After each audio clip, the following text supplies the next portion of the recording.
You're climbing by association, so good at faking, but there's no getting over you. I'm the only one that still cares. I've seen all your tears, but I'm always the one you use. I got feelings I can't hide, but you just with me for the ride. You only love me when it's easy for you, and it keeps me coming back. Take another pill to feel more royal. When you're down, you're half of that. You only love me when it's easy for you, and it keeps me coming back. Take another pill to feel more royal. When you're down, you're half of that. You only love me when it's easy, easy, easy for you. You only love me when it's easy, easy, easy for you.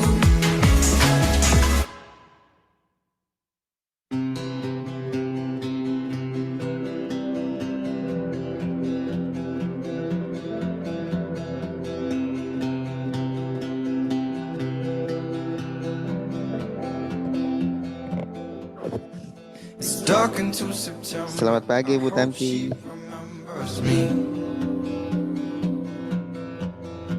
Cause we left on a bad note, and there were no apologies. I gave up the love, and my own love is not enough. I told myself I wouldn't, but I'm starting to think I must. Raisa, Radio Indonesia Sehat. Healthy Lifestyle Radio.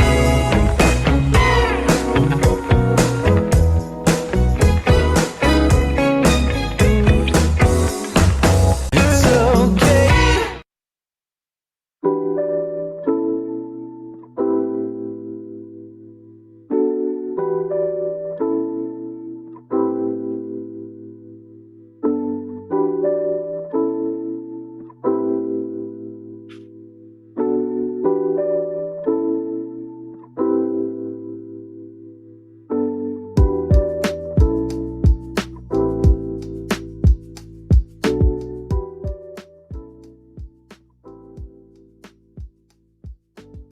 Assalamualaikum warahmatullahi wabarakatuh. Raisa, Radio Indonesia Sehat, Healthy Lifestyle Radio. Halo, hai Sobat Sehat semuanya. Selamat pagi dan juga semangat pagi untuk semuanya Sobat Sehat yang pagi hari ini sudah bergabung. Selamat pagi untuk Anda yang sudah bergabung di Zoom nih Bapak Ibu.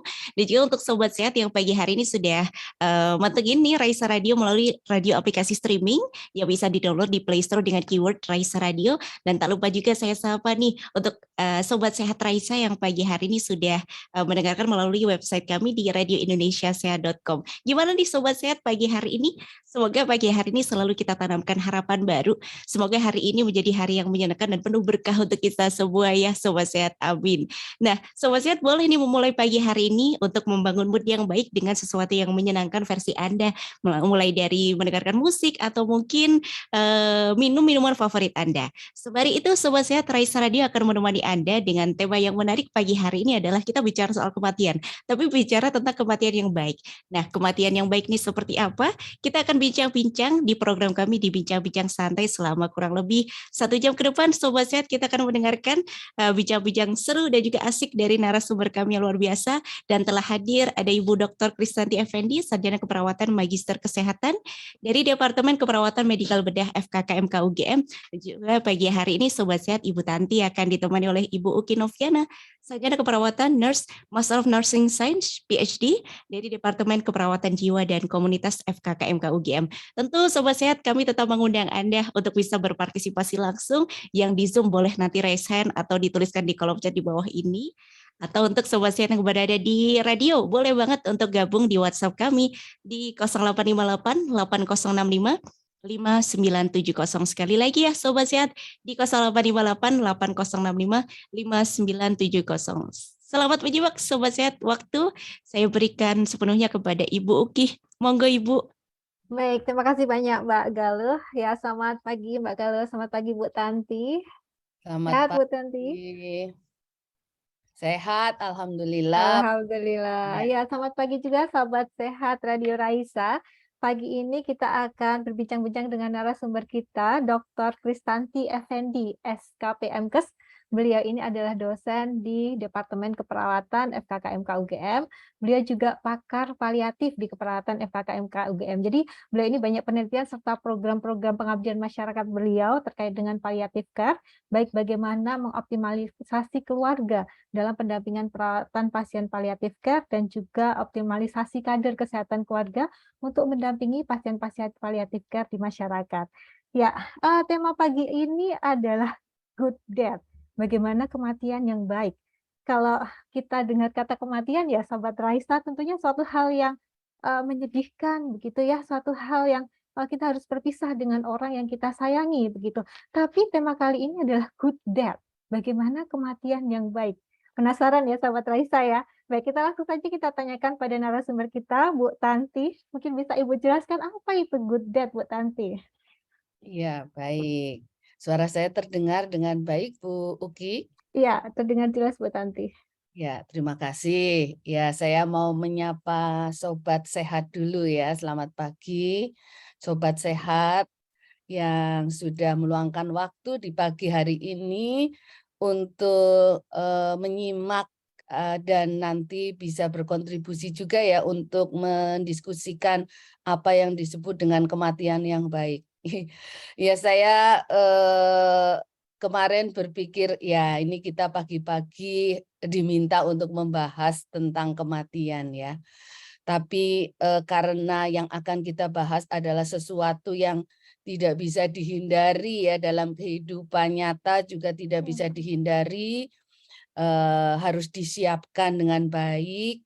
Kalau selama ini kita sebagai umat yang beragama kan sudah selalu berusaha berbuat baik, tujuannya tidak lain tidak lebih yaitu supaya nanti pada saat kita waktunya dipanggil yang kuasa secara mental siap ya, maksudnya mungkin bukan secara mental nih, ralat, secara keyakinan gitu ya, kita tuh merasa siap.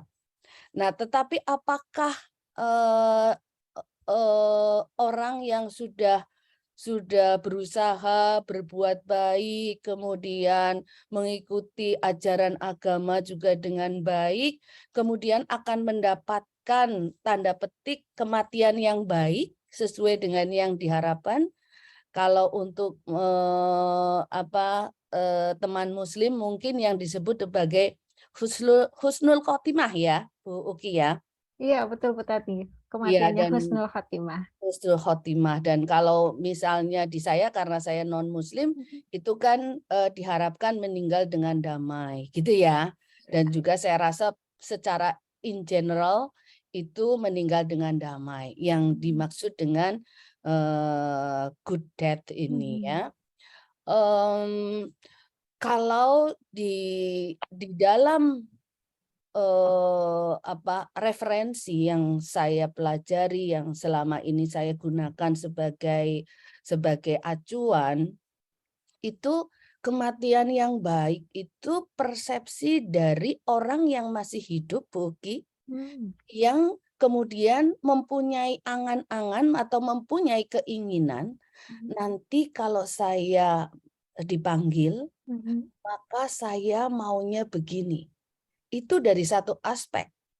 Tapi dari aspek yang lain adalah sebagai tenaga kesehatan, saya juga termasuk Bu Uki, yang dimaksud dengan kematian yang baik adalah apabila memenuhi syarat-syarat tertentu.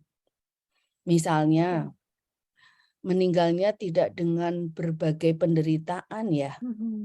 Jadi kayak misalnya menghadapi nyeri yang hebat sampai membuat dia tuh sengsara sepanjang hari menjelang kematian. Itu tidak diharapkan. Selain itu yang kelihatannya sepele tetapi sebetulnya tanpa disadari itu hal yang sangat-sangat penting menurut saya. Tidak meninggal atau tidak berada pada fase akhir hayat tanpa ada orang yang dicintai di sekitar.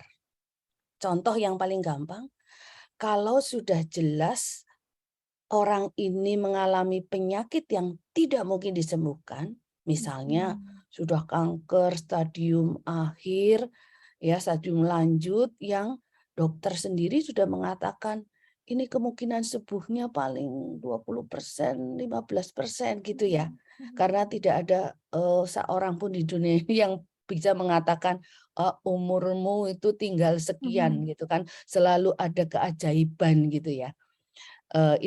Kematian itu karena rahasia yang di atas gitu ya. Tetapi yang paling penting adalah bahwa secara teori konsep penyakit itu belum ada obatnya. Penyakit itu semakin menggerogoti tubuh pasien. Jadi kalau suatu saat tubuhnya tidak lagi mampu menahan penyakit itu, melawan penyakit itu, maka kematian adalah hal yang paling buruk yang akan dianggap sebagai peristiwa menyedihkan bagi keluarga. Nah, ini permasalahannya. Kemudian keluarga menganggap membawa ke ICU misalnya sebagai solusi. Karena apa? Cari pengobatan yang terbaik gitu. Dibantu. Ya, gitu kan ya, Bu. Ya, kita pengen berikan yang terbaik untuk anggota keluarga kita tentunya, Bu Tanti. Betul, sehingga menurut keluarga yang terbaik adalah berada di rumah sakit, masuk ke ICU, dikasihlah itu alat-alat untuk membantu kehidupan, ya toh, Iya, betul. membantu pernafasannya supaya tetap bernafas terus gitu. Padahal organ tubuhnya yang lain itu belum tentu seirama dengan keinginan keluarga si napasnya pasien ini harus tetap berjalan gitu. Nah, itu salah satunya Bu Ki. Ya, mungkin itu gambarannya bahwa yang dimaksud dengan kematian yang baik menurut pasien atau menurut individu dan menurut keluarga mungkin berbeda. Belum lagi menurut tenaga kesehatan. Gitu. Ya. Betul. Ya, saya berusaha untuk mengupas ini tidak terlalu medis bahasanya, karena saya ingin masyarakat itu bisa lebih memahami bahwa kematian mau seperti apa itu sebetulnya adalah idealnya mengikuti keinginan individu yang bersangkutan, ya. Karena ada istilah yang sekarang sedang ngetren dilaksanakan di semua rumah sakit di dunia ini, termasuk di Indonesia sudah mulai, itu adalah pendekatan patient center care, di mana keinginan pasien adalah di atas keinginan orang lain lagi di luar badannya si pasien itu gitu. Itu dulu mungkin Bu Uki. Iya, terima kasih banyak Bu Tati. Ini merubah mindset saya ya. Karena dulu saat Simbah saya sakit, langsung ayo dibawa ke ICU. Kita berharap yang terbaik Ya, gitu kan ya. berharap yang terbaik. Iya, Yang betul. terbaik menurut keluarga pada saat itu ya. Iya, betul Bu Tanti. Ya, Bu Tanti tadi disampaikan kematian yang baik itu kan dari sisi persepsi pasiennya. Dia ingin kematian seperti apa. Kemudian harusnya sama ya, keluarga juga memahami itu, termasuk juga petugas kesehatannya, begitu ya Bu. Nah, kemudian bagaimana dari tiga sudut pandang ini bisa mendiskusikan tipsnya, matchingnya gimana nih Bu Tanti? Iya, gambarannya ini memang gini, mewujudkan kematian baik bagi seseorang itu hal yang tidak mudah. Saya bilang sangat tidak mudah. Karena apa? Ini menyangkut perasaan, menyangkut budaya, menyangkut keyakinan, dan menyangkut keinginan orang-orang yang tanda petik cinta kepada orang ini, tetapi dengan pemahaman yang berbeda-beda. anak di Indonesia kan anaknya tuh banyak ya, meskipun sudah ada program KB itu tidak tidak Iya, berarti betul. keluarga itu mempunyai anak tidak lebih dari 2 ya. Iya, betul, Bu. Yang Keluarga satu saya anaknya 5, ibu saya gitu. Jadi misalnya ya, contohnya ada satu keluarga yang mempunyai anak misalnya 5 lah kayak keluarga saya. Itu salah satu orang tuanya, misalnya bapaknya, itu sakit dan dikatakan misalnya sudah stroke berulang kali, kemudian saat yang terakhir bapaknya itu dirawat di rumah sakit, ya, kemudian selalu berbisik-bisik, selalu mengatakan dengan susah payah mau pulang, pulang, pulang, pulang, gitu loh. Nah, anaknya yang 5 ini itu tidak punya kesepakatan mau pulang atau mau tidak pulang. Ibunya yang juga ada di situ ikut ikut ikut pusing ya, karena apa? Anaknya 5 tuh nggak ada kesepakatan. Kalau ibunya sih merasa dia juga ingin mendampingi ayah di rumah, di tempat, di kamar di mana mereka biasa sehari-hari merasa damai, merasa happy gitu ya, menjalani hari-hari kebersamaan mereka.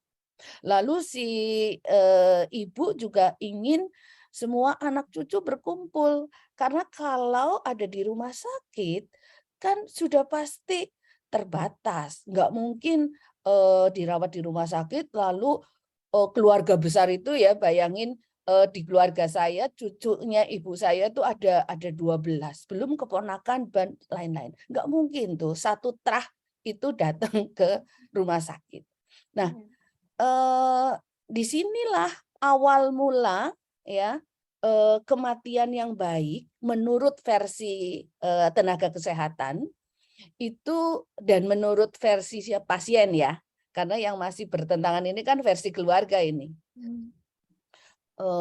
Untuk mewujudkan meninggal yang baik dan ataukah akan meninggal sesuai dengan keinginan keluarga. Saya tidak katakan keluarga tidak punya niatan untuk membuat akhir hayatnya si bapak ini tidak baik.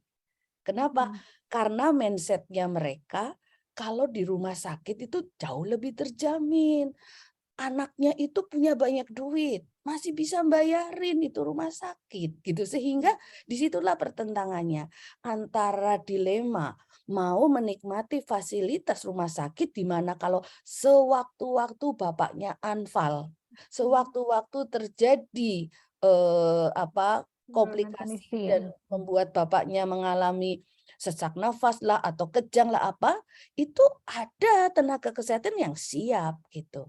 Tapi di sisi lain masih ada hal yang perlu dipertimbangkan. Jadi ini tantangan betul bagi keluarga bagaimana mewujudkan kematian yang baik bagi anggota keluarga yang notabene dicintai tetapi penuh tantangan karena dilema. Nah, kalau kita berpijak pada pendekatan patient center care, idealnya yang akan diluluskan keinginannya adalah keinginan dari si pasien. Kepingin pulang terus. Kalau sekali, 2 kali nggak apa-apa. Tapi kalau setiap saat dia selalu merengek minta pulang, itu mestinya warning untuk si keluarga ini. Siapa tahu itu adalah keinginan terakhir gitu. Karena banyak saya menghadapi kasus yang seperti ini, pada akhirnya at the end setelah misalnya 2 tahun kemudian mendengar konsep perawatan paliatif, maka anak-anak keluarga ini baru menyesal. Kenapa dulu saya memaksakan bapak saya untuk ada di rumah sakit? Kenapa kok tidak saya pulangkan saja? Padahal kalau dipulangkan bisa jadi nanti sudah sampai rumah lebih tenang beberapa saat. Ya kalau nanti misalnya anfal lalu keluarga ingin bawa ke rumah sakit, ya dibawa gitu. Tetapi hal ini akan mengurangi rasa penyesalan. Kenapa? kita nggak tahu kapan itu akan dipanggil gitu pada situasi yang demikian gitu. Saya rasa itu Bu Uki gambarannya. Iya, ya Bu Tanti, berarti kita harus benar-benar mendengarkan apa keinginan pasien ya. Di sini pasien centered care ini menjadi kunci ya. Keinginan Kalau pasien yang iya, utama. kalau dari konsep patient center care, preferensi dari pasien kepinginnya apa, itu adalah hal yang sangat penting. Contoh ya, tidak untuk kematian ini, hanya untuk menyenangkan orang yang sakit. Pasiennya kepingin makan sate. Ya, sate kambing karena dia zamannya muda sangat penggemar sate kambing. Saat ini dia sedang tidak memungkinkan karena misalnya tensinya tinggi dan lain sebagainya. Nah, dia ribut terus si bapak ini misalnya kepingin makan itu. Nah, selalu terjadilah perdebatan Perdebatan ya. antara keluarga hanya Ya, karena betul. bapak kepingin sate. Ya. Atau bapak kepingin ngerokok gitu ya, misalnya Iya. rokok hanya saya saya tuh bukan mengiyakan orang merokok, tetapi ini saya lagi memberikan gambaran seperti apa preferensi yang diharapkan dari pasien. Misalnya pasiennya sudah kanker paru-paru nih, stadium lanjut nih ya. Kemudian dia ngomong sama anaknya, saya sangat ingin merokok. Itu bisa loh. Yang anaknya menceramahi sampai terus-menerus, anaknya nggak Iya. cuma satu, bapak ini, kan kita kepingin bapak itu sehat, kan kita ingin kepingin bapak umur panjang dan terus pokoknya buntutnya panjang hanya karena bapak kepingin, aku pengen udut gitu ya, saya kepingin rokok gitu ya. Nah, pada situasi ini di mana seseorang sudah mengalami CA atau kanker paru yang sudah stadium lanjut dan sudah tidak mungkin lagi disembuhkan, membayangkan dia merokok itu kalau saya jadi anaknya dengan saya punya ilmu perawatan paliatif seperti ini dan tahu bagaimana membuat orang senang siapa tahu itu permintaan yang terakhir itu tadi. Itu saya akan biarkan dia merokok tapi dengan satu kondisi. Baik, Pak. Ya, kita izinkan, Pak. Bapak ngerokok, tapi saisepan aja ya, Pak. Gitu.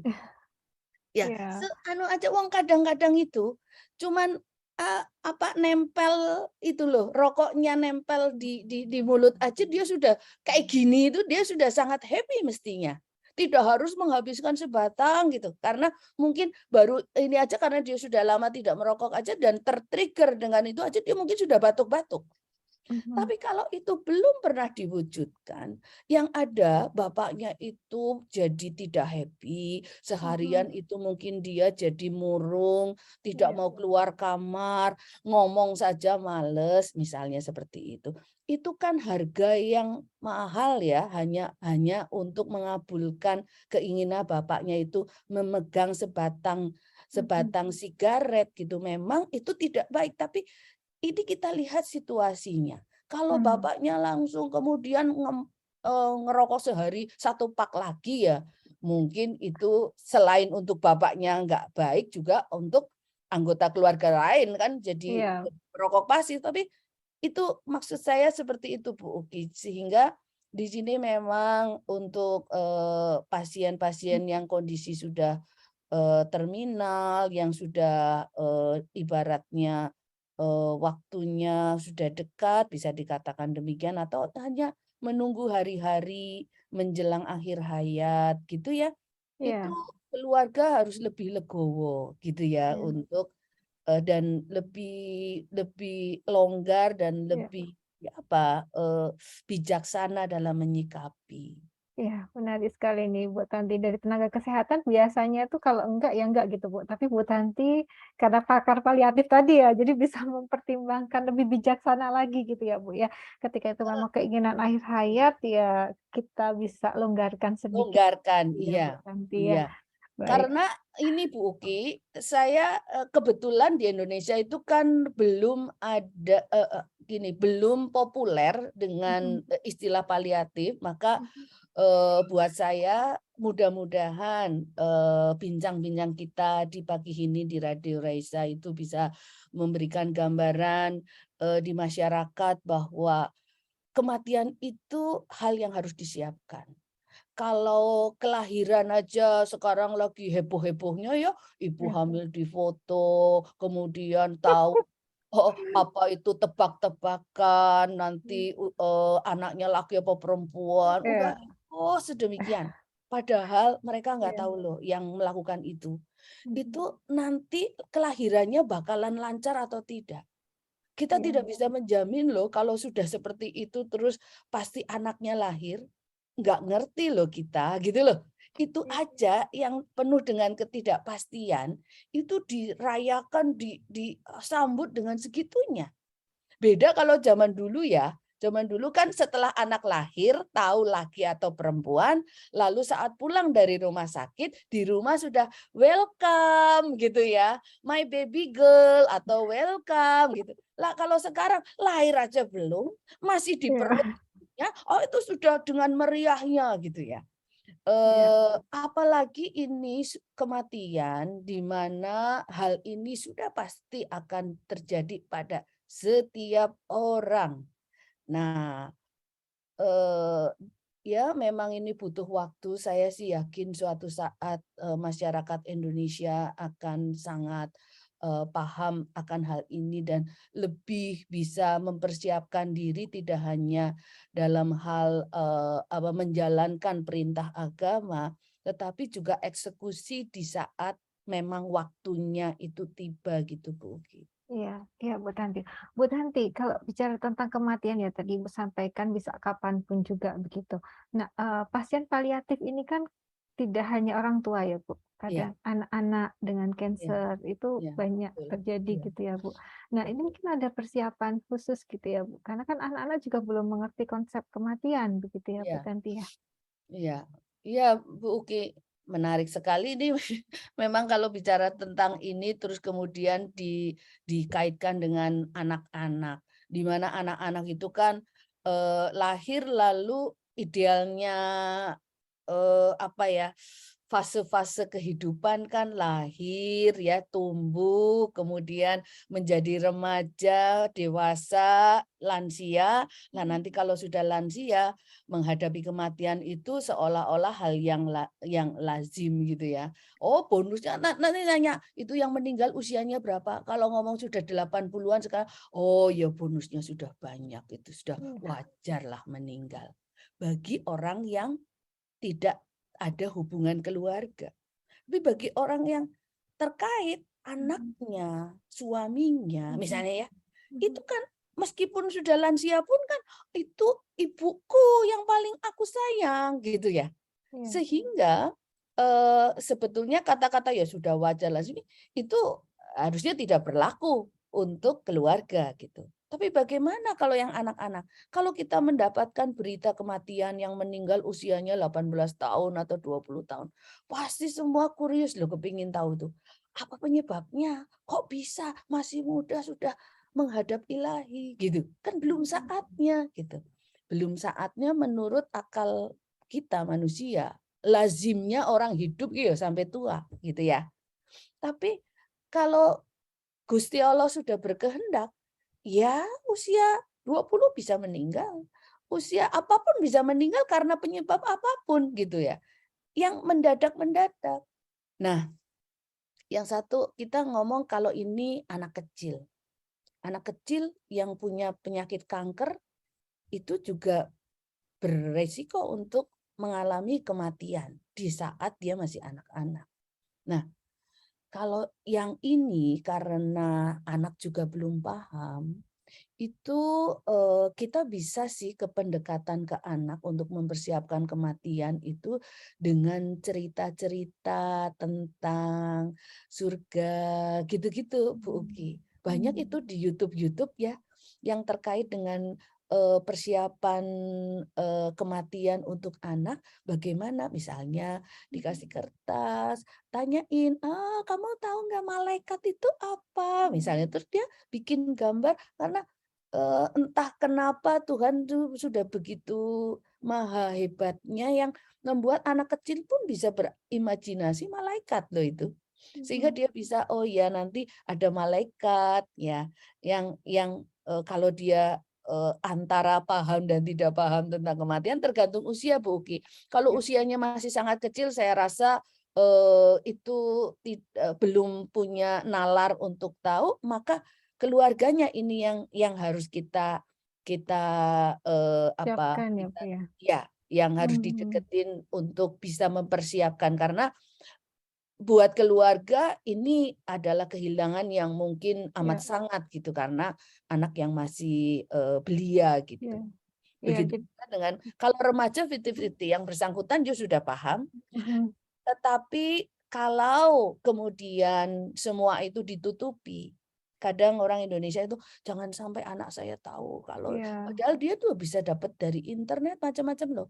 Ponakan saya udah bisa mendiagnosa, Mam, kayaknya aku sakit ini deh. Lah, kok kamu tahu kalau sakit itu? Saya sudah searching di internet gejalanya yang kayak saya ini ya sakit itu. Sehingga dia menginginkan pergi ke dokter, lalu dia sendiri yang konsul saat konsul dia sendiri yang berkomunikasi sama dokter, dia yang merasakan seperti itu.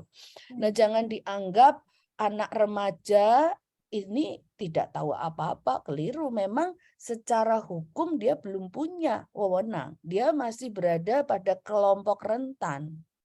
Tetapi secara nalar dia sudah tahu orang umur 13 ada yang sudah ikut acara Indonesian Got Talent seperti itu. Artinya kan mereka tuh sudah paham bagaimana membuat diri berprestasi, bagaimana akan membawa diri untuk menjadi lebih baik dan seterusnya gitu Bu. Iya, jadi baiknya memang anak yang sudah tahu konsep kematian ini didiskusikan juga ya Ibu ya, Betul. sebenarnya keinginan dia itu seperti Iya. apa nantinya, Iya. gitu ya Bu Tami. Betul, tentunya Bu Uki karena ini bukan hal yang mudah saya pahami, sangat sulit. Iya, betul. Buat keluarga juga sangat sulit untuk bisa menyampaikan Iya. kalimat itu tidak tega itu adalah hal yang paling. Maka di sini pentingnya untuk pendampingan. Konsultasi dengan psikolog misalnya, dengan ahlinya. Jangan berpikir kalau orang pergi ke psikolog pasti dia itu mengalami sesuatu yang mental health yang seperti apa. Enggak, sekarang itu sudah bukan zamannya lagi. Kita harus memanfaatkan profesi yang tersedia sedemikian rupa untuk membantu. Jadi kalau nanti ya jelas kalau perginya untuk sakit itu perginya ke pengobatan alternatif ya tidak akan ada psikolog, tidak akan ada dokter ahli onkologi pediatrik misalnya ya. Tapi kalau perginya itu ke rumah sakit ya di situ akan ada tim gitu loh. Nah, bagi sobat sehat semua di seluruh Indonesia ini kita nih tenaga kesehatan baik dokter, perawat, semua tim ahli gizi dan seterusnya itu sudah mempunyai ilmu yang disebut sebagai perawatan paliatif di mana kita mempersiapkan pasien dan keluarganya untuk bisa menghadapi situasi di mana secara medis tidak mungkin disembuhkan penyakitnya, tetapi sebetulnya bukan berarti kita tidak bisa melakukan sesuatu pendekatan sosial supaya dia tetap bisa merasa nyaman, merasa aman berada di lingkungan masyarakat, lalu secara spiritual gitu juga bisa sangat membantu pasien ini untuk menghadapi situasi terburuk sekalipun. Gitu. Jadi sebetulnya kalau seseorang sakit sudah tahu penyakitnya ini beresiko untuk menyebabkan kematian, itu harusnya potensi untuk mendapatkan kematian yang baik itu lebih tinggi dibandingkan dengan mendadak misalnya kecelakaan yang dia sama sekali, oh tadi sehat-sehat saja, aku barusan WA dia, nggak apa-apa. Tapi, nah itu kan kita tidak punya kesempatan untuk itu gitu ya. Maka kalau setahu saya di Muslim itu kan orang sakit itu untuk melebur dosa, gitu-gitu tuh ada ya. Iya, iya. Karena dengan dia sakit, maka diberi kesempatan oleh Yang Maha Kuasa untuk merenungkan, introspeksi, untuk juga keluarga itu bersilaturahmi, silaturahim ya Iya. istilahnya gitu. Sehingga ada sisi positif dari sakit itu sendiri. Itu Iya. Iya, Bu Tanti, semakin menarik ini, Bu Tanti. Ya, Sobat Sehat, kita akan break terlebih dahulu ya, Bu Tanti. Nanti kurang lebih 5 menit, nanti akan dipandu Mbak Raisa. Setelah itu ada beberapa pertanyaan yang sudah masuk ini, Bu Tanti. Nanti setelah break akan kita bacakan dan Baik. kita diskusi bersama. Oke. Ya, Mbak Galuh, silakan. Saya kembalikan ke Mbak Galuh untuk break. Oke, luar biasa matur nuwun sangat Bu Tanti dan juga Bu Uki atas penjelasannya. Sobat Sehat, menarik sekali ya. Ternyata ada beberapa hal-hal yang perlu kita perhatikan terkait dengan kematian. Salah satunya adalah menyelaraskan keinginan antara pasien, tenaga kesehatan dan juga keluarga. Nah, Sobat Sehat, seperti yang lagu yang akan hadir setelah yang satu ini, Sobat Sehat, akan ada lagu dari Kunto Aji dan juga Nadine Amizah dengan Selaras untuk Anda. Setelah ini kita masih akan kembali lagi sampai dengan pukul 9 nanti dengan lagunya Selaras. Tetap di Raisa, Radio Indonesia Sehat.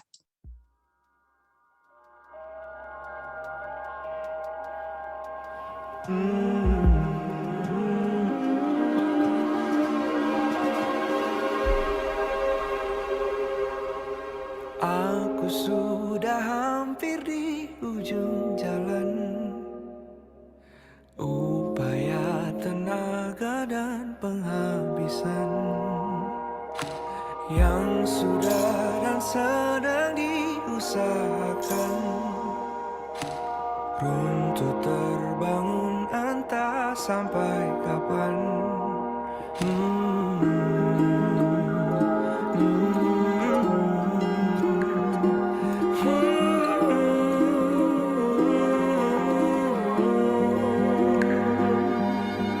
Aku tergerak mencari jawaban. Aku berjalan mencari alasan. Langit yang membiru,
Radio Indonesia Sehat. Healthy Lifestyle Radio.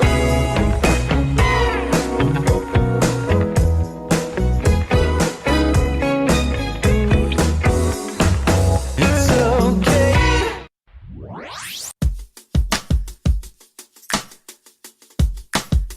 Informasi seputar kampus hanya di sini, di Seputar Kampus Kita.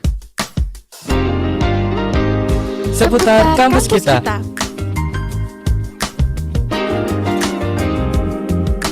Sobat Sehat, apakah Sobat Sehat tahu jika ada mobil listrik buatan UGM? Fakultas Teknik Universitas Gadjah Mada telah mengembangkan mobil listrik yang akan digunakan untuk layanan transportasi di Yogyakarta International Airport. Mobil listrik ini mulai dikembangkan pada tahun 2019 dengan desain kecepatan rendah, yaitu di bawah 25 km per jam, berkapasitas 4-6 orang.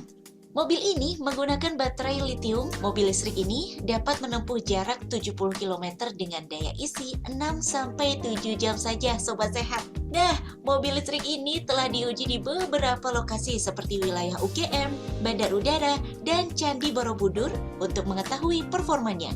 Saat ini, mobil listrik tersebut telah diserahkan kepada PT Angkasa Pura I setelah masuk tahun ketiga untuk finalisasi untuk dapat dimanfaatkan sebaik-baiknya dalam mendukung pelayanan di Bandar Udara. Bagaimana Sobat Sehat? Keren sekali ya teman-teman kita yang sudah mengembangkan berbagai macam teknologi. Yuk, dukung terus teman-teman UGM agar selalu berinovasi. Raisa, Radio Indonesia Sehat. Healthy Lifestyle Radio.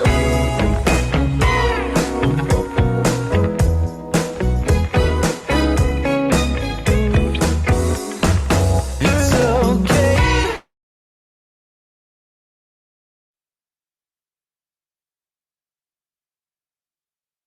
Bingung gimana cara mendapatkan informasi kesehatan yang valid? Grup chat dan sosial media ramai dengan informasi kesehatan yang tidak jelas sumbernya. Raisa Radio hadir untuk menjawab pertanyaan Anda. Raisa atau Radio Indonesia Sehat merupakan radio komunitas berbasis digital yang dikembangkan oleh Fakultas Kedokteran, Kesehatan Masyarakat, dan Keperawatan Universitas Gadjah Mada. Berangkat dari niat untuk berbagi, Raisa Radio hadir untuk memberikan edukasi kesehatan secara menarik dan bermanfaat. Selain itu, Raisa Radio juga menyajikan informasi yang mendukung seputar perkuliahan. Melalui program acara yang dihadirkan, Raisa Radio memberi kesempatan para pendengar untuk bertanya langsung pada pakarnya secara interaktif. Raisa Radio dapat Anda nikmati di mana saja, kapan saja. Dengan cara mendownload aplikasi Raisa Radio yang tersedia di Play Store atau website di radioindonesiasehat.com. Siaran Raisa Radio dapat Anda dengarkan kembali melalui podcast kami di Spotify. Dapatkan informasi seputar jadwal program acara Raisa Radio melalui Instagram kami di @raisa_radio_ugm. Raisa, Radio Indonesia Sehat, Healthy Lifestyle Radio. Ya Sobat Sehat, Anda masih di Raisa, Radio Indonesia Sehat, Healthy Lifestyle Radio. Dan juga terima kasih Anda masih bersama kami, baik Sobat Sehat dan juga baru saja bergabung nih.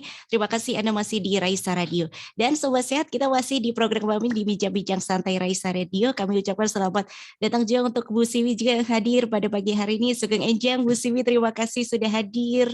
Dan juga Sobat Sehat, masih kita bincang-bincang tentang good death. Bagaimana kematian yang baik ini seperti apa, masih bersama dengan Bu Tanti dan juga Bu Uki. Dan tentu pertanyaan masih kami buka, Sobat Sehat yang berada di radio, silahkan bisa kirimkan WhatsApp Anda di 0858-8065-5970. Dan Sobat Sehat, mari kita simak lagi, waktu saya kembalikan ke Ibu Uki, silakan Ibu. Baik, terima kasih Mbak Galuh. Selamat pagi Sobat Sehat. Kita lanjutkan diskusi kita ya, bincang-bincang kita pagi hari ini tentang kematian yang baik. Di sini sudah banyak pertanyaan, saya akan bacakan satu-satu pertanyaannya ya nanti ya. Ya, ini yang pertama dari Ratna Ningsih, Bu Tanti. Pertanyaannya, bagaimana kita sebagai keluarga terdekat memberikan pemahaman pada orang yang sakit dan kritis dan sedang gelisah karena takut meninggal, begitu Bu Tanti. Tadi sudah sempat disinggung sedikit ya, kita bisa konsultasi dengan pakar. Dan di sini Bu Tanti bisa memberikan sedikit tips gitu ya Bu, bagaimana ketika kita dihadapkan pada kondisi tersebut. Silahkan Bu Tanti. Ya, ya.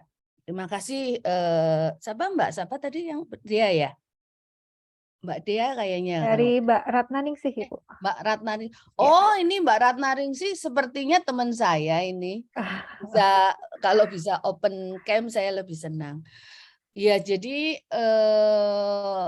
kalau untuk pasiennya yang bersangkutan, individu yang bersangkutan, kadang-kadang di Indonesia ini ya saking cintanya ke anggota keluarga yang sakit, maka itu seringkali membuat apa ya, statement atau permintaan nih ke tenaga kesehatan, suster tolong jangan bilang-bilang ibu saya kalau ibu saya sakit itu gitu loh. Sehingga dampaknya adalah si yang bersangkutan pasien ini tahu tentang penyakitnya itu belakangan. Yang sekeluarga besar semua sudah tahu penyakit ibu ini, gitu ya. Tetapi yang punya badan sendiri itu tahunya paling akhir. Dan tahu paling akhir itu setelah dia merasakan kok badannya kondisinya semakin lemah, semakin buruk gitu loh. Sehingga dia tidak punya waktu yang cukup untuk bisa memprepare diri sendiri. Jadi saya rasa kematian yang baik yang bisa diperjuangkan artinya kalau hidayah katanya ya, kalau orang muslim itu hidayah itu kan harusnya dicari, dikejar ya, bukan ditunggu ya. Jadi kalau seandainya ini yang diinginkan oleh keluarga, semua itu baik adanya, prosesnya berjalan, yang namanya menghadapi kehilangan itu kan sesuatu yang tidak bisa dihindari, tapi perlu disadari sedini mungkin. Sayang kepada orang yang sakit itu boleh, tetapi jangan sampai merahasiakan sakitnya sedemikian rupa, ditutup rapi, ya sampai perawat dan dokternya bingung ini kalau pasiennya nanya mau jawab apa, gitu. Nah, pada dasarnya tenaga kesehatan itu tidak boleh berbohong sama pasien. Maka pada akhirnya nanti harus ada komitmen nih, deal-dealan ini sama keluarga. Kapan dan siapa yang akan memberikan informasi kepada yang bersangkutan. Gitu, itu harus betul-betul dilaksanakan supaya tidak terjadi sudah mau kondisinya semakin jelek, pasiennya baru paham sehingga dia gelisah gitu loh. Itu sesuatu hal yang sangat natural, sangat alami. Setiap orang tidak ada yang siap menghadapi kematian, meskipun orang itu mengatakan iya saya siap, tapi pada akhirnya ya mohon maaf saya belum mengalami dan belum akan ingin mengalami gitu ya.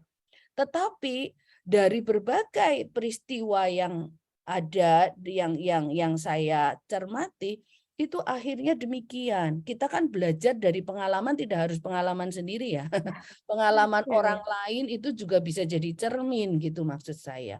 Sehingga kalau tadi itu yang bersangkutan belum siap, ya saya rasa banyak faktornya. Gimana keluarga bisa menjadi bagian dari tim kesehatan ini untuk bisa mencapai tujuan bersama. Jadi kalau masih bisa disembuhkan, itu meningkatkan kualitas hidup pasien, ya. Pasien tidak boleh selalu dibilang nggak boleh ini, nggak boleh itu, sampai akhirnya dia bingung apa-apa nggak boleh, ya, sehingga hidup pun jadi nggak ada maknanya gitu. Nah, tetapi di satu sisi keluarga itu juga harus bekerja sama ini dengan tenaga kesehatan untuk mencapai tujuan bersama. Kalau seandainya memang sudah tidak mungkin terhindar lagi menghadapi akhir hayat, ya harus dipikirkan bagaimana. Maka ada untuk yang akan datang itu ada advance care planning, itu perencanaan lebih lanjut itu terkait dengan kalau kondisi pasien sudah seperti ini, kesepakatan keluarga bagaimana? Dengan diskusi bersama tim kesehatan. Ada family meeting mungkin yang bisa digelar gitu ya. Karena sekarang zaman canggih ya, dengan Zoom aja saya pernah melaksanakan family meeting hanya ingin mendengar apa sih keinginan anak pertama, kedua, ketiga gitu. Ada yang tinggalnya di Banjarmasin, ada yang tinggalnya di Bandung, ada yang tinggalnya di Pekanbaru misalnya. Lalu anak yang di Jogja ini merasa sangat terbantu karena adanya family meeting tersebut, sehingga dia tidak merasa bebannya di saya semua nih karena saya yang ngurusin ibu saya sendirian di Jogja gitu. Gitu Bu Mbak Ya. Ratnaningsi ini teman saya. Mudah-mudahan membantu. Ya, terima kasih Bu Tanti. Jadi memang keluarga itu dilibatkan dari awal gitu ya Bu Tanti, dan juga pasien ini diberitahu dari awal supaya memang ada persiapan di situ ya Bu Tanti ya. Betul. Baik. Ya, Bu Memang Tanti. memberitahunya Bu Uki itu Oke. tidak serta-merta, bisa sih dengan sedikit-sedikit dipancing dulu, karena si pasien itu saya rasa dia juga sudah mempersiapkan diri untuk mendapatkan informasi detail gitu. Ya. Saya nggak mau dibohongi, saya sebenarnya sakit Ya. apa, itu benar-benar harus digarisbawahi gitu. Waktunya juga, timingnya juga harus tepat Bu Uki. Oke, Maksud baik. saya ada kalanya si pasien ini sudah sangat ingin paham, lalu harus disiapkan Ibu. Kalau Ibu sudah siap, kita akan memberitahukan Ibu gitu ya. Karena apa? Tahu penyakitnya ya stres, nggak tahu apa lagi. Tapi penyebabnya berbeda, tetap stres, tetap nggak bisa tidur. Tapi yang ini nggak tidurnya karena penasaran, yang satunya nggak bisa tidurnya karena kok aku sakit ini ya. Tapi nanti manusia itu sudah dikasih kemampuan itu untuk pada akhirnya bisa menerima gitu. Tapi mungkin butuh waktu gitu. Oke. Baik, terima kasih Bu Tanti. Kita lanjutkan ke beberapa pertanyaan dari Sobat Sehat ya Bu Tanti ya. Ini menarik sekali Oke. temanya, meskipun tinggal 9 menit lagi tapi masih ada beberapa pertanyaan. Ya, selanjutnya dari Dea Purnamasari Bu Tanti, apakah ada cara untuk meyakinkan bahwa kematian tersebut adalah kematian yang baik? Tadi seperti yang Bu Tanti jelaskan, kadang banyak pendapat gitu ya dari keluarga. Oke, silahkan Bu Tanti. Iya. Kalau menurut referensi hasil penelitian terkait dengan kematian yang baik, itu banyak sekali Bu Uki. Ada yang berasal dari ahli paliatif dari Jepang, ada yang dari Eropa, ada yang banyak sekali ya tentang prinsip-prinsip yang disebut sebagai kematian yang baik. Salah satunya adalah yang bersangkutan itu paham kalau dirinya itu menghadapi situasi di mana tidak terhindarkan dari kematian yang dekat. Itu harus dipahami betul oleh yang bersangkutan. Ya, entah caranya, butuh waktunya itu, tetapi prinsipnya semakin dia paham apa yang terjadi situasi pada dirinya secara akurat, itu yang bisa berpotensi untuk mendapatkan kematian yang baik, karena dia jadi memprepare dirinya. Kemudian dia bisa terhindar dari berbagai penderitaan, termasuk kalau misalnya nyeri, sesak nafas, dan lain-lain. Maka kalau ada pasien yang ingin pulang, lalu keluarga bukannya melarang, tetapi mempersiapkan. Misalnya disediakan oksigen untuk kalau sesek gitu ya. Disediakan alat-alat yang memang bisa mendukung pasien itu menghadapi hari-hari kalau terjadi suatu gejala yang muncul gitu. Lalu ada lagi dia tidak sendirian, tidak loneliness itu ya, itu tidak sendirian. Lalu dia mendapatkan informasi yang jujur gitu. Lalu diberi kesempatan juga untuk mendapatkan kesempatan untuk dia berada di tempat di mana dia inginkan. Itu salah satunya Bu Uki, saya rasa kalau itu bisa terlaksana dengan baik, lalu pada saat meninggal itu dikelilingi orang yang dicintai. Saya cuma punya keponakan dokter, kemudian dia mengalami kanker paru-paru, sudah dioperasi dan sudah menghadapi menjalani kemo, pada akhirnya tadinya dia minta di ICU, tapi kemudian 2 hari apa 3 hari di ICU dia bilang saya mau minta pulang saja karena dia tahu kondisi dirinya.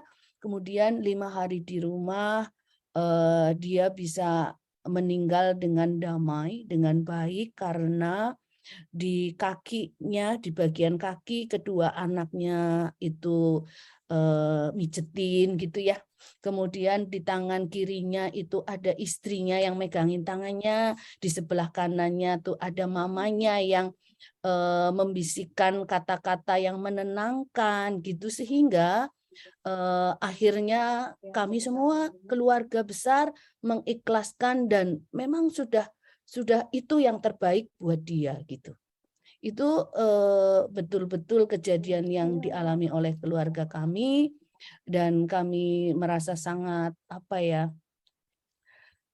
bersyukur karena pada akhirnya dia meninggalnya dengan damai, dengan wajah tenang, ya, ikhlas seperti itu. Itu butuh waktu yang cukup panjang juga sebetulnya, ya.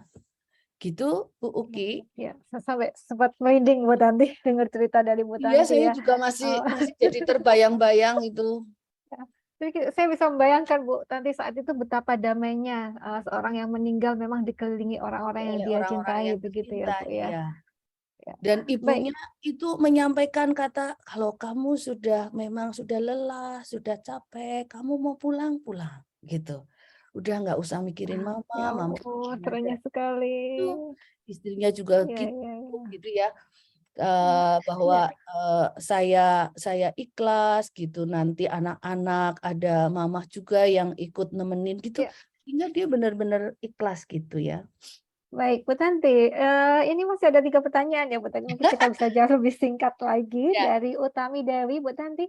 Selamat pagi Ibu, perkenalkan saya Utami dari Jogja. Wah, saya tadi teringat waktu ayah saya sakit gitu. Ya. Terima kasih sekali informasinya Bu Tanti. Lalu batasannya kapan Ibu keluarga harus di tahap pasrah dan tidak ngotot gitu yang mempertahankan keluarga terdekat kita gitu ya. Ya.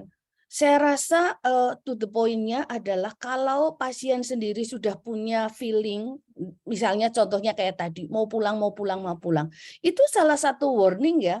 Kadang-kadang kita tidak sadar kalau Tuhan itu sudah kasih kita sign gitu loh. Tetapi kita sebagai manusia masih ingin berusaha gitu. Nah, kalau sudah dari sisi kedokteran atau medis itu memang pasien ini tidak berespon terhadap terapi, lalu pasiennya sendiri merasa sudah lelah ya dan ingin pulang, saya rasa itu juga sign yang cukup jelas untuk kita mempasrahkan diri, karena dengan pasrah itu maka akhirnya semuanya itu lebih berjalannya itu dengan lebih smooth gitu. Ya sudah, karena kita sudah pasrah, Bapak maunya apa?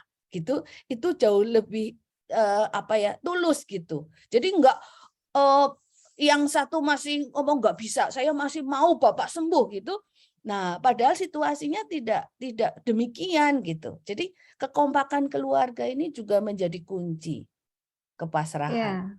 Ya. Baik Bu, ini menyambung juga pertanyaan dari Josi Kurniawan Bu. Kalau yang ini yang keluarga itu sakit berkepanjangan, kemudian permintaannya itu sering diulang-ulang adalah minta cepat dipanggil Tuhan begitu Bu. Kalau yang seperti ini bagaimana menghadapinya Bu Tanti? Iya, ini Yosia Kurniawan ini teman saya. Yosi teman aku SMA. Ini Yosia teman saya SMA. Halo Yosi.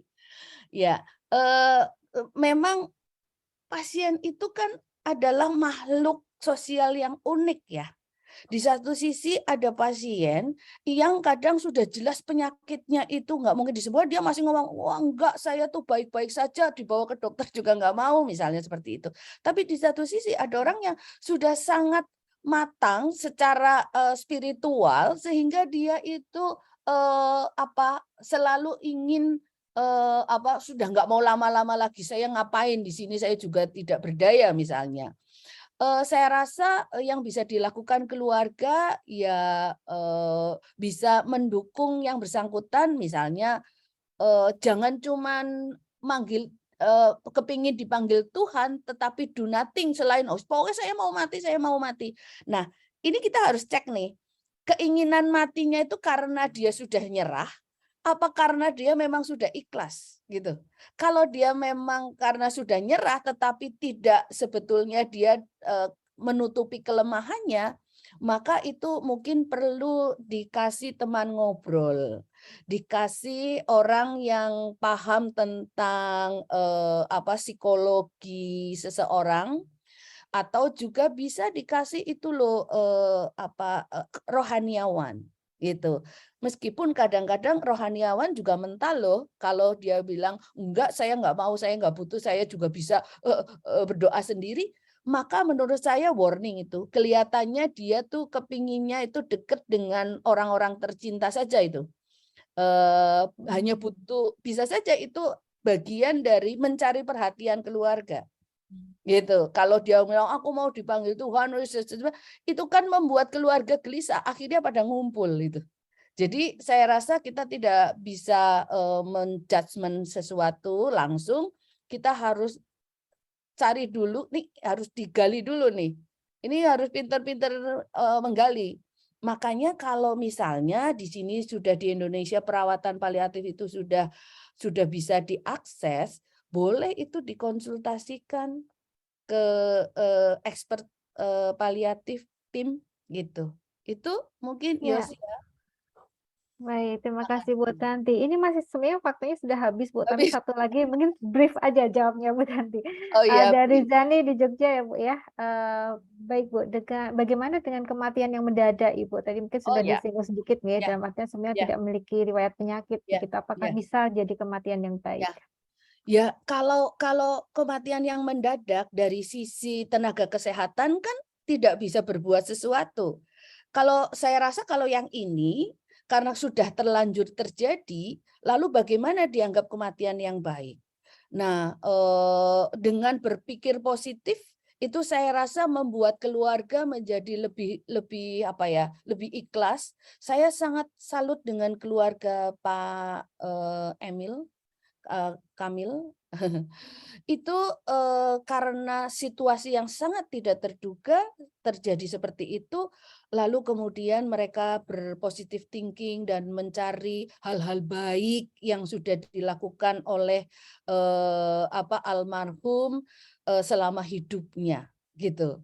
Tidak kemudian terus jadi menyalahkan yang di atas gitu-gitu, mungkin ada sebersit kesedihan, itu saya rasa hal yang sangat wajar, penyesalan itu juga wajar, tetapi pada akhirnya kalau ikhlas dijalanin dan didoakan, maka itu akan menjadi kematian yang baik versi perspektif dari agama ya, dari kepercayaan ya. Karena kan kalau dari tenaga kesehatan udah berbeda lagi situasinya gitu. Gitu Bu Uki, mudah-mudahan ini singkat. Ya. Ya, baik. Terima kasih banyak Bu Tanti. Ya, Sobat Sehat, yang sekali waktunya sudah habis dan itu sudah semua pertanyaan dibacakan. Menarik sekali ya perbincangan kita kali ini ya, meskipun bicara tentang kematian, tapi ternyata kematian yang baik ya, good death. Baik, Iya, Bu Tanti mungkin ada satu statement atau closing ya. statement. Silakan Bu Tanti. Ya, kalau menurut saya kita orang-orang yang diberi kesehatan dan di sekitar kita ada anggota keluarga yang sakit, itu berilah perhatian yang cukup ya. Kemudian jangan kita keluarga itu dalam arti kata ingin melakukan hal yang terbaik tetapi hanya sesuai dengan versi sendiri. Tapi cobalah untuk melihat versi dari pasien itu. Sehingga kalau suatu saat pasien itu memang berada pada situasi yang tidak terhindarkan, dipanggil menghadap Tuhan, itu tidak akan ada penyesalan yang tidak perlu gitu ya. Karena saya terutama beberapa kali lah pada saat saya menjelaskan tentang konsep perawatan paliatif, nanti tiba-tiba ada yang kemudian ke belakang ternyata karena menyesali gitu. Iya saya tadi itu jadi terpikir dulu saya memaksakan ibu saya untuk dimasukkan ke ICU, kemudian ibu saya dari ICU kan hanya dilihat di kaca itu. Saya terus ngelihat ibu kayak mau ngomong sesuatu gitu. Tapi pada saat saya datengin ternyata ibu sudah tidak bisa lagi menyampaikan apa maksud dan keinginannya, pesannya apa. Itu terbayang-bayang sepanjang hayatnya dia itu. Kalau teringat ibunya, yang diingat itu saat terakhir ibunya mau ngomong sesuatu gitu. Jadi mudah-mudahan dengan kita sama-sama menyadari pentingnya haknya pasien ya, otonominya pasien untuk menentukan apa yang terjadi pada dirinya mulai dipahami oleh masyarakat Indonesia untuk lebih menghargai keinginan pasien. Gitu aja Bu Uki. Baik, ya terima kasih banyak Bu Tanti, luar biasa untuk closing statement-nya ya Bu, menyadarkan kita semua untuk mendengarkan apa keinginan pasien. Ya, saya rasa waktu sudah lebih Bu Tanti, kita bisa akhiri dan kita kembalikan ke Mbak Galuh dari Raisa. Terima Silakan, kasih Mbak Galuh. kepada Radio Raisa dan ada Bu Siwi atas kesempatannya, juga teman-teman yang sobat sehat yang sudah hadir. Ya, saya terima kasih. Baik, terima kasih banyak Bu Tanti dan juga Bu Uki telah memberikan ilmu kepada kita semua. Semakin terbuka ya semuanya dalam memandang sebuah kematian itu. Dan juga terima kasih Ibu telah menyuguhkan cerita-cerita yang mengharukan pagi hari ini dan juga bermakna. Semoga bermanfaat untuk kita semua. Dan Sobat Sehat, terima kasih atas kebersamaan Anda. Baik Sobat Sehat yang berada di radio, di website maupun di Zoom. Semoga ini bermanfaat dan pastikan informasi ini tidak berhenti di Anda dan silahkan tularkan kepada sekitar Anda. Sekali lagi matur nuwun sangat Bu Tanti dan juga Bu Uki, salam sehat, salam untuk keluarga di rumah Bu Tanti dan juga Bu Uki. Semoga bisa jumpa lagi di lain waktu, lain kesempatan. Salam sehat. Makasih Bu Uki. Terima kasih banyak Sobat Sehat, kita jumpa lagi di lain waktu. Lagu terakhir dari catatan kecil dari Adira menutup perjumpaan kita di pagi hari ini. Terima kasih banyak. Wassalamualaikum warahmatullahi wabarakatuh.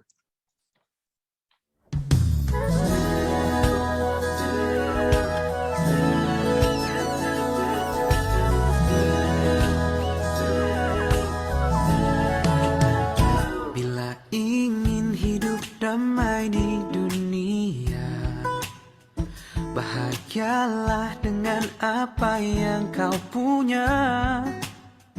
Walau hatimu merasa semua belum sempurna, sebenarnya kita sudah cukup semuanya. Bila dunia membuatmu kecewa karena semua cita-citamu tertunda, percayalah segalanya telah diatur semesta agar kita mendapatkan yang terindah.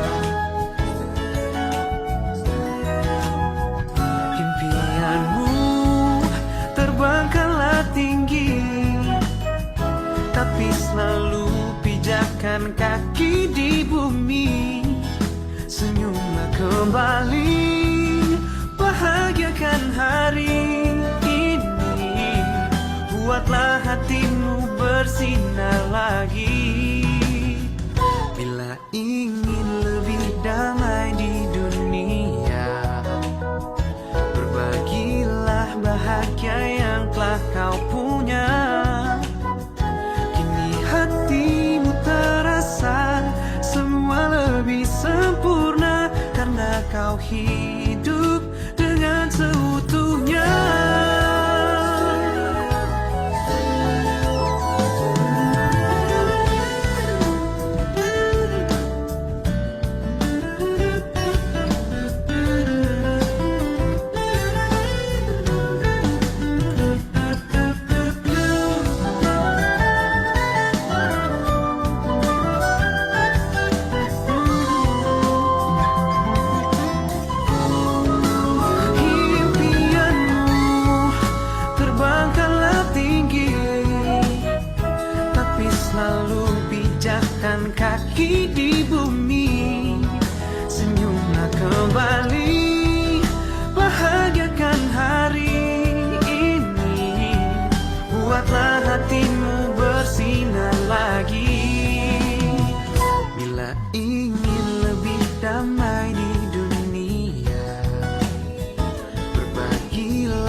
kita mendapatkan yang terindah.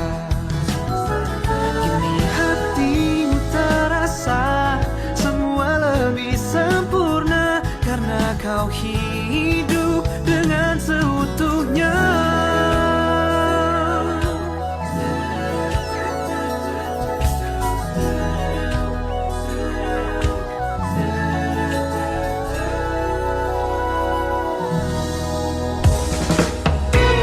Raisa, Radio Indonesia Sehat. Healthy Lifestyle Radio.